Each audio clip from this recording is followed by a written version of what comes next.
का कोई सहारा नहीं होता है, उसका सहारा भगवान होते हैं। ये कहने के लिए नहीं है, ये वास्तव में है। कहते हैं जिसको इस धरती पर कोई सहारा नहीं देता है, उसका सहारा भोलेनाथ है। तो पहले मैं देवादिदेव महादेव शिव गुरु के चरणों में प्रणाम करती हूँ, मेरा प्रणाम स्वीकार हो। आदि शक्ति माता पार्वती के चरणों में प्रणाम करती हूँ, मेरा प्रणाम स्वीकार हो। तीन सूत्र बताने वाले हरिंदर भैया नीलम दीदी के चरणों में प्रणाम करती हूँ, मेरा प्रणाम स्वीकार हो। इस धरती पे जितने भी गुरु भैया गुरु बहना शिव शिष्या हैं, मैं सभी के चरणों में प्रणाम करती हूँ, मेरा प्रणाम स्वीकार हो। तो दीदी लोग, एक महादेव की बहुत ही सुंदर कथा है, बहुत ही सुंदर चर्चा है, और ये महादेव की चर्चा है। महादेव की चर्चा पूर्ण सुनना चाहिए, बहुत ही सुंदर कथा है, पूरा सुनिएगा।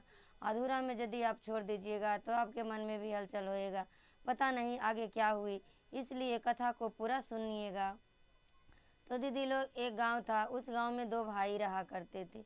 वो दोनों भाई बहुत ही भोले वाले थे, बहुत ही सीधे हैं, कोई का किसी से बैरी नहीं, किसी से दुश्मनी नहीं। और वो थोड़ा बहुत मजदूरी किया करते थे, थोड़ा सा उनका खेत था और दो चार उसके पास गैया भैंसिया थी, तो उसे चराया करते थे और थोड़ी खेती बाड़ी कर लिया करते थे, उनसे उनकी गुजारा हो जाया कर। लेकिन दीदी लोग, उन दोनों भाई में इतना प्रेम था, इतना प्रेम था, बहुत ज़्यादा प्रेम था। उनकी प्रेम की चर्चा दूर दूर गाँवों तक होती थी। दोनों भाई में बहुत प्रेम था।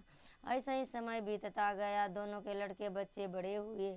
तो उन भाई में से बड़े भाई का नाम था सुखिया और छोटे भाई का नाम था दुखिया। तो दोनों सुखिया और दुखिया बहुत ही भाई दोनों प्रेम से रहा करते थे। समय बीता, वो लोग अपना कार्य करते रहे और साथ में वो थोड़ा महादेव की नाम कीर्तन कर लिया करते थे। उनकी बीवी बोलती कि देखिए, ये थोड़ी सी खेत से नहीं, थोड़े खेतों से कैसे काम चलेगा, ये थोड़ी दूगो जानवर है, उसके दूध से कैसे गुजारा होएगा, लड़के बच्चे हमारे बड़े हो रहे हैं। तो बोलते भोलेनाथ है ना, महादेव है ना, वो सब संभाल लेंगे। इसी प्रकार एक दिन उनकी लड़की बड़ी हो गई तो उनकी पत्नी बोलती है कि सुनिए जी, आप तो बोलते हो भोलेनाथ है ना, भोलेनाथ है ना, सब संभाल लेंगे। तो अब लड़की बड़ी हो गया है, अब कहीं रिश्ता देखिए, उनकी शादी विवाह करने का है। तो बोले ठीक है, भोलेनाथ है ना, वो कर देंगे। बोलते भोलेनाथ थोड़ी जाएंगे लड़का देखने के लिए। तो पत्नी के कहने पर वो एक गांव से दूसरे गांव गए, तो उनके रिश्तेदार में कोई था जो लड़का बता दिए। तो दीदी लोग, अब क्या होता, वो बात विचार हो गई, लड़की पसंद हो गई, शादी का दिन तारीख रखा गया। तो दिन तारीख रखा गया, नज़दीक आता, फिर उनकी सुखिया दुखिया की दोनों की पत्नी बोलती, क्या जी आप वही करते हो, छोटे से खेतों में काम करने चले जाते हो, अपनी छोटे से खेतों में काम करने चले जाते हो, अपनी गैया भैंसिया को लेके चले जाते हो। दिन तारीख नज़दीक आ गया है, कोई व्यवस्था नहीं किए, कोई इंतजाम नहीं किए, अब क्या होगा। बोले हो जाएगा, भोलेनाथ है ना, बस इतना ही कहते। वो बहुत भोले थे, ऐसा ही कहते। फिर ऐसा ही कहते कहते थोड़ा इंतजाम इधर उधर से किए, कार्ड छपवा दिए, सगे संबंधी को निमंत्रण दे दिए। तो अब दिन नज़दीक आ गया, एक दिन बचा, 2 दिन बचा, तो अब क्या होगा। तो उस दिन वो दोनों भाई बोलते हैं अपने घर से में अपनी पत्नी को कि देखो, आज मैं जा रहा हूँ इंतज़ाम करने, 2 दिन के बाद बिटिया की बारात आएगी, आज मैं जा रहा हूँ इंतज़ाम करने के लिए। तो बोले ठीक है जी, जल्दी आइएगा, बस 2 दिन का टाइम बचा है, तीसरे दिन बारात आ जाएगा, अभी हमारे घर में कुछ नहीं हुआ है, हम क्या करेंगे, ये टेंशन तो मुझे खाए जा रहा है। तो बोले मैं यहाँ जा रहा हूँ इंतज़ाम करने, भोलेनाथ है ना, वो कर देंगे। इसी तरह वो कह करके नाथ है ना, इसी तरह वो कह करके घर से चले गए। जब चले गए तो जाते जाते बहुत दूर चले गए। अब उन्हें कहीं कुछ मिल नहीं रहा है, वो चलते चलते दूसरे शहर चले गए। अब भला 2 दिन में कहाँ से इतनी सारी रुपया आता कि लड़की का शादी हो जाए, दान दहेज हो जाए। अब वो दोनों तुम्हारे परेशान होने लगे। अब वो एक वृक्ष के नीचे बैठ गए, बोलते ये भोलेनाथ, मैं तो यही कहता था कि भोलेनाथ कह देंगे, लेकिन अब क्या होगा, अब तो बस 2 ही दिन बचा है। अब यही दोनों भाई में विचार करते रहे, अब पता नहीं वो दोनों की आंखें कब बंद हो गई। अब जब बंद हो गई आंखें तो दिन ढल गया, दिन ढल गया, रात हो गया।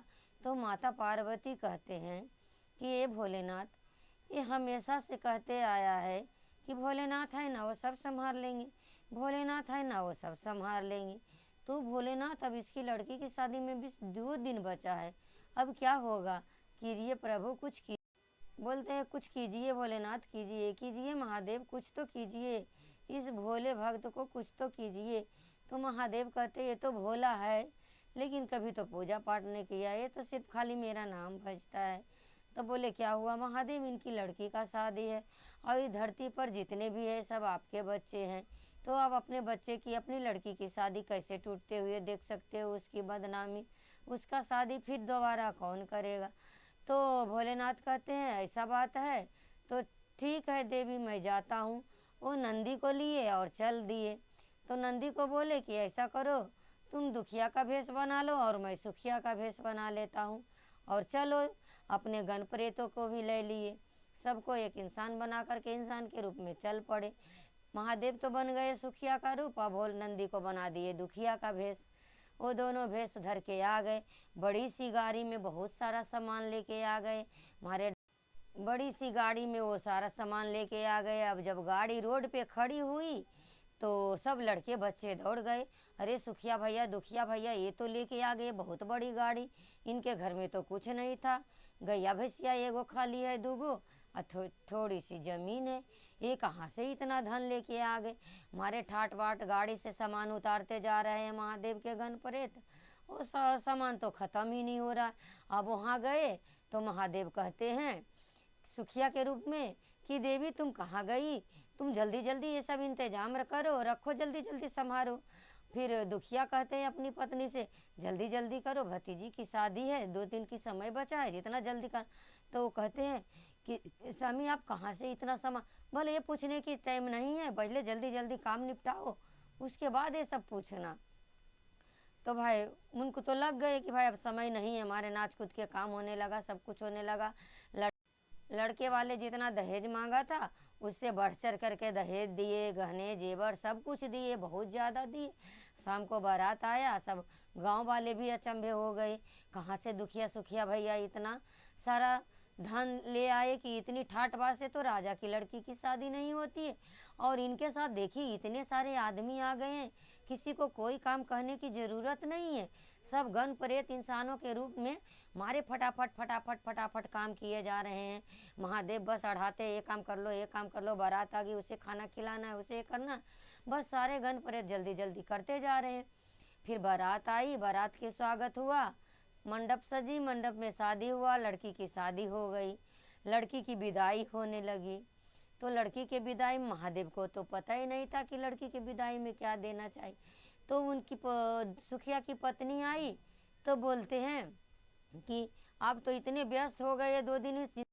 मैं उनकी पत्नी सुखिया की पत्नी बोलने लगी, मैं कहती थी कि कैसे होएगा, आप कहते भोलेनाथ कर लेंगे, तो आपको इतना भी स्वभाव भाव नहीं रह गया कि समझी जाएंगे, उनकी विदाई देना है, बेटी जाएगी दामाद का पैर दे छुएगा उसको देना है। तो बोले अरे इतना मैं काम में बिजी हो गया कि मैं तो भूल ही गया। तो वो सुखिया की पत्नी उन्हें याद दिला दी, वो तो समझे कि हमारे सुखिया हमारे पति हैं, ये तो महादेव हैं। फिर वो नंदी भी सुन गए जो दुखिया बने थे, तो जल्दी जल्दी अपने जेबा में हाथ डाले और एक दूसरे को देखे। तो जेबा में हाथ डाले तो उन्हें एक एक हीरे की अंगूठी मिली। तो बोले कोई बात नहीं, हमारे पास रुपया पैसा नहीं है, ये एक एक हीरे की अंगूठी, हीरा तो बहुत अनमोल होता है, ये तो हीरे की अंगूठी है। बस महादेव जो सुखिया बने थे, दामाद पैर छुआ तो एक हीरे की अंगूठी दे दिए। फिर जो नंदी दुखिया बने थे उनके पैर छुए तो वो एक हीरे की अंगूठी दे दिए।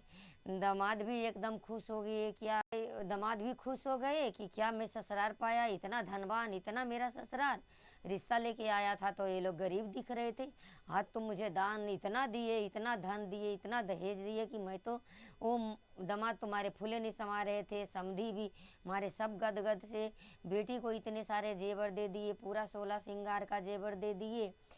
तो लड़की चली गई सब दान दक्षिणा। फिर महादेव जो सुखिया के रूप में थे कहते हैं कि देखिए जी कुछ तो और कमी नहीं रह गया, भाई ये औरतों का मामला है, थोड़ा कुछ कमी उमी रह जाए, कुछ छूट जाए तो हमें बताइएगा।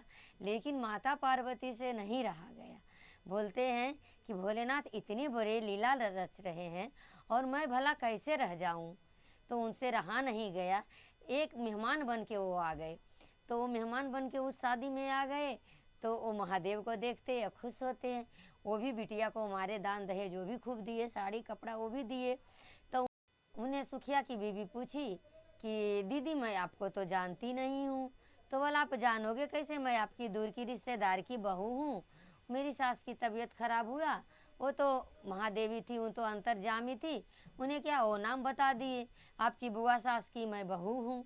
वो नहीं आ पाए, वो बहुत बुजुर्ग हो गए, तो मुझे बोले चले जाओ, तो मैं चली आई। वो भी गुदगुद हो गई कि चलो बुआ सास से तो रिश्ता बहुत पहले छूट गया था, आना जाना ख़त्म हो गया, लेकिन आज मेरी बुआ सास को कैसे इतना ध्यान खुल गया। चलो बेटी की विदाई में सब व्यस्त हो गए। बेटी की विदाई हुई। जब बेटी की विदाई हो गई तो सुखिया की बीवी कहती है कि अब थोड़ा बैठ जाइए। सब बैठ गए घर में।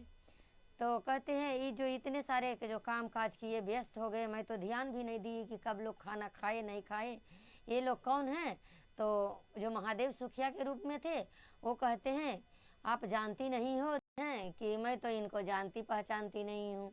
तो ये बोले अरे अगले आगे वाले गांव वाले हैं, हमारे सब दोस्त लोग हैं। बोले भाई लड़की के शादी है, आप हमें बोले नहीं हो, लेकिन मैं तो आऊँगा लड़की के शादी में भाई आपको हेल्प करने के लिए।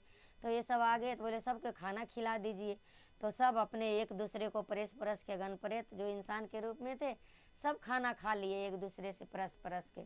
तो जब खाना वाना खा लिए तो जो सुखिया की बीवी थी वो तो समझ रहे थे कि ये मेरे सुखिया, ये मेरे पति हैं, लेकिन वो तो उनके पति के रूप में महादेव थे। तो कहते हैं कि स्वामी आप ऐसा करिए कि थोड़ा सा दही चूड़ा खा लीजिए। बेटी विदाई होने के बाद बाप मुँह उठाते हैं, तो थोड़ा दही चूड़ा खा लीजिए। तो बोले आप भी खा लीजिए, आप लड़की के चाचा हो, आप भी तो बहुत भाग दौड़ किए हो। तो बोले क्यों नहीं, ठीक है ठीक है जो ठीक है जी, आप निकाल दीजिए। महादेव बोले सुखिया के रूप में। तो एक थाली में दही चूड़ा लेके आई, एक थाली में दही चूड़ा लेके आए, वो दही चूड़ा खा लिए। दही चूड़ा खा लिए तो वही जो बैठी थी महादेवी उनकी बुआ सास की बहू बन करके, तो वो बोले कि ऐसा करो, मुझे भी वो दही चूड़ा के खुशबू बहुत अच्छा लग रहा है, जे ऐसा करो मामी कि मुझे भी दे दो। तो वो भी दे दिए उनको भी, वो भी खा लिए। तो बोलते हैं कि मैं तो जल्दी में आई, मुझे बहुत ज़रूरी काम था, जे ऐसा करो मैं जा रही हूँ, जो भी मेरी बर विदाई है मैं दे देती हूँ, मैं जा रही हूँ। शादी में आते हैं तो निमंत्रण देना पड़ता है, विदाई देना पड़ता है कि मैं जा रही हूँ, न्योता जो जिसको हम न्योता बोलते हैं वो न्योता देना पड़ता है। तो माता पार्वती जो उनकी बुआ सास की बहू बन के आई वो न्योता दी, उसके बदले वो भी अपना उनको भी जो हुआ लड़की को माँ को वो भी दिए और मर मिठाई जो भी आया था सब दिए। अब बोले ठीक है बुआ को प्रणाम कहिएगा। तो बोले ठीक है, नमस्कार प्रणाम करके उनको थोड़ा दूर आगे। तो वो बोले कि उनको विदाई कर करके उनको विदा करके आ गए। जब उनको विदा करके आए तो महादेव और नंदी एक दूसरे को देखते हैं। तो एक दूसरे को देखते हैं तो बोले कि ठीक है मैं थोड़ा देख लेता हूँ भंडार में कि क्या क्या कम पड़ा क्या क्या नहीं पड़ा। तो देखते हैं भंडार तो पूरा भरा है। तो बोले कि ऐसा काम करो कि गांव वाले की भी आज ही खिला देता हूँ, बाद में कौन इंतजाम करेगा, ये तो बना हुआ है सब भोजन बचा है, तो गांव वाले को भी भंडार कर देते हैं। तो गांव वाले को भी खिला दिए। जब गांव वाले खिला दिए और देखिए महादेव की लीला, 2 दिन बीत गए और वो सुखिया दुखिया निखबर हो गए, उन्हें तो पता ही नहीं चला कि 2 दिन कैसे बीता। वो तो बस वही जंगल में वही वृक्ष के नीचे दिन हो गई रात हो गई, महादेव उन्हें वैसी मूर्छित दिए कि वो उनकी नींद खत्म ही नहीं हुई। है कि उनकी जब नींद खुली सुखिया और दुखिया को जंगल में, तो कहते जब दुखिया कहता है भैया आज तो लड़की की शादी थी और हम तो यहाँ है, कहाँ है पता ही नहीं, क्या हुआ होगा वहाँ। अब तो वो दोनों हक्के बक्के हो गए, अब क्या होगा। वो मारे दोनों उल्टी पाँव दौड़े, लेकिन रास्ता भटक गए थे, लेकिन फिर भी भोलेनाथ का नाम लेते लेते वो रास्ता ढूंढ लिए और दौड़े दौड़े दौड़े दौड़े आए। जब आते हैं तो देखते हैं ये क्या, सब बोलते हैं अरे भाई तुम कहाँ से आ रहे हो, अभी तो तुम जोरे जमे पहने थे, अभी कहाँ से आ रहे हो, गैया भैंसिया चरा के आ रहे हो। तो बोले क्या हुआ। तो बोले अरे कैसा बात कर रहा है कि क्या हुआ, जाओ जाओ जाओ जल्दी घर जाओ। ये उनके पैर हाथ देखने लगे कि कलर बिलर तो है ही नहीं। तब तक महादेव अपना खा पी करके वो छत पे चले गए थे। बोले मैं छत पे जाता हूँ। नंदी और महादेव एक दूसरे में इशारा किए कि हम चलते हैं, अब तो यहाँ सारा काम संपन्न। हाँ, तो आ गए, दोनों छत पे चले गए। तो दोनों छत पे गए तो वो तो नंदी पर चढ़ कर के अंतर ध्यान हो गए। वो तो महादेव थे, वो तो इनकी कार्य करने आए थे। वो तो बोलते थे कि महादेव कर लेंगे, भोलेनाथ है ना, वो सब संभाल लेंगे। जब ये दोनों घर में आए तो ये सुखिया और दुखिया की पत्नी को थे, ये कौन है? ये हमारे पति तो अभी बैठे थे, ये कौन है? तो बोल, मैं सुखिया दुखिया, मैं तुम्हारा पति। तो वो कौन थे? वो जो सारा काम कर दिए, लड़की की शादी हो गई। हाँ, तो वो तो तस्वीर के आगे सुखिया और दुखिया गिर गए। बोले ये तो यही भोलेनाथ थे, ये तो सारा काम जो मैं कहता था ना कि भोलेनाथ है ना वो सब संभाल लेंगे, ये भोलेनाथ हमारे लड़की का शादी करने के लिए हमारा रूप धर करके आ गए। वो महादेव के फोटो तस्वीर रखी थी शादी में, वो तस्वीर पकड़ पकड़ मुंडी पटक पटक रोने लगे। तो उन दोनों की पत्नी आई, बोली कि अब रोने से क्या फ़ायदा, 2 मिनट पहले आते। बोले अब रोने से क्या फ़ायदा, अभी तो दोनों यही थे, दही चूड़ा खा करके मुँह उठाए थे। फिर उन दोनों की पत्नी कहती है वो तो चले गए, हम कितने भाग्यशाली हैं, हमारी लड़की कितनी भाग्यशाली थी। महादेव स्वयं आए मेरी लड़की की शादी करने। मैं यही सोचूं कि 2 दिन में आप इतना इंतजाम कहाँ कर लिए। तो सुखिया और दुखिया कहते हैं कि हे महादेव, मैं कितना पापी हूँ, आप मेरे रूप धर के सबको दर्शन दिए, मुझे दर्शन नहीं दिए। मैं कितना पापी हूँ, हे महादेव, मेरा ज़रूर कोई अगले जन्म का अच्छा कर्म होगा जो आप मेरी लड़की की शादी करने के लिए स्वयं आ गए और स्वयं कन्यादान किए मेरी लड़की का। तो कहते हैं ना दीदी लोग, ये कहना झूठ नहीं है कि जिसका कोई नहीं उसका भोलेनाथ है। भोलेनाथ पे भरोसा रखिए, बुरा समय भी टल जाएगा।